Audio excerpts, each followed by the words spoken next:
अस्सलाम वालेकुम dear students. आज का हमारा टॉपिक है advantages and disadvantages of friction. Friction को हम डिस्कस कर रहे थे। काइनेटिक फ्रिक्शन और स्टैटिक फ्रिक्शन हमने डिटेल से डिस्कस किया। उनकी न्यूमेरिकल उनका जो कोएफिशिएंट्स थे वो भी निकाल लिए हमने। फिर उसके बारे में बात की कि डिफरेंट सरफेसेस के लिए डिफरेंट होता है। और अभी हम ग्राफिकल इंटरप्रिटेशन की भी बात की पिछले लेक्चर में। अभी हम एडवांटेजेस और डिसएडवांटेजेस पढ़ेंगे। यूनिट नंबर 3 है डायनामिक्स का, फिजिक्स ग्रेड 9 का, केपी गवर्नमेंट का टेक्स्ट बुक है। वीडियो स्टार्ट करने से पहले मैं आप लोगों से एक रिक्वेस्ट करूँगा कि वीडियो को लाइक करना ना भूले, चैनल को सब्सक्राइब करना ना भूले। और मैंने केमिस्ट्री का एक सीरीज़ भी स्टार्ट किया हुआ है। फर्स्ट चैप्टर है फंडामेंटल्स ऑफ केमिस्ट्री के, उसके लेक्चर्स मैंने स्टार्ट किए हैं, तो वो भी आप लोग मेरे चैनल में जाकर देख सकते हैं। शुक्रिया। तो चलो स्टार्ट करते हैं। Advantages of friction.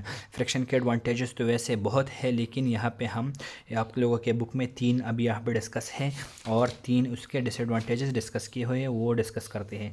Number first में हमारे साथ आता है और ability to walk depends on friction because the soles of our shoes और feet are and the ground.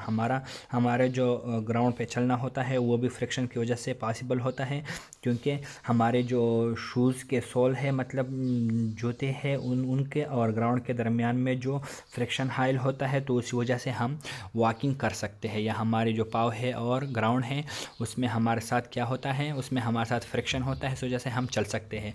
इसका एग्जांपल मैं आप लोगों को बताना चाहता हूँ कि अगर कोई बहुत ज़्यादा स्मूथ सरफेस हो, जैसे कि टाइल के सरफेसेस हो गए या मार्बल के हो गए या कोई और स्मूथ सरफेस हो गया, उस पर चलना मुश्किल होता है क्योंकि उस पर फ्रिक्शन कम होता है।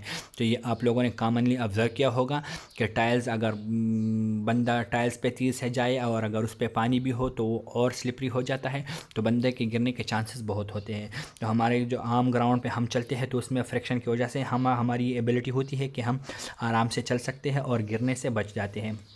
नंबर सेकंड पे हमारे साथ है friction hold the screw and nails in would. Would में नेल्स स्क्रूज को होल्ड करना भी फ्रिक्शन का काम होता है। यहाँ पे फ्रिक्शन अगर ना होता तो ये वुड में नेल या स्क्रूज वगैरह हम नहीं लगा सकते थे। नंबर थर्ड में हमारे साथ आता है the lightning of A match stick is another useful example of friction. Application of friction. तो फ्रिक्शन का एक और एग्जांपल हमारे साथ क्या है, लाइटनिंग ऑफ मैच स्टिक। हम माचिस की तीली ऐसे जलाते हैं तो उसको रगड़ते हैं, तो अगर ये फ्रिक्शन ना होता तो माचिस की तीली स्मूथली ऐसे गुजर जाती और ये फायर ना पकड़ती। तो ये भी हमारे साथ फायर ऑफ मैच स्टिक भी हमारे साथ ये एडवांटेज ऑफ फ्रिक्शन है। अब आती है बारी डिसएडवांटेजेस ऑफ फ्रिक्शन की। तो फ्रिक्शन कैन सम टाइम भी हिंड्रसम, मतलब हिंड्रेंस। फ्रिक्शन हमारे लिए कभी कभी अच्छा नहीं होता है। नंबर 1 में हमारे साथ क्या आता है, it slows down moving objects. ये मूविंग ऑब्जेक्ट्स को स्लो कर देता है क्योंकि उसके अपोजिट में क्या करता है, and cause heating of moving parts in the machinery. और फ्रिक्शन की वजह से मशीन के जो मूविंग पार्ट्स होते हैं उनमें हीट काज होता है, मतलब वो गर्माइश काज कर देते हैं। तो ये इसका एक डिसएडवांटेज है। दूसरा डिसएडवांटेज क्या है, energy is wasted to overcome friction in machinery.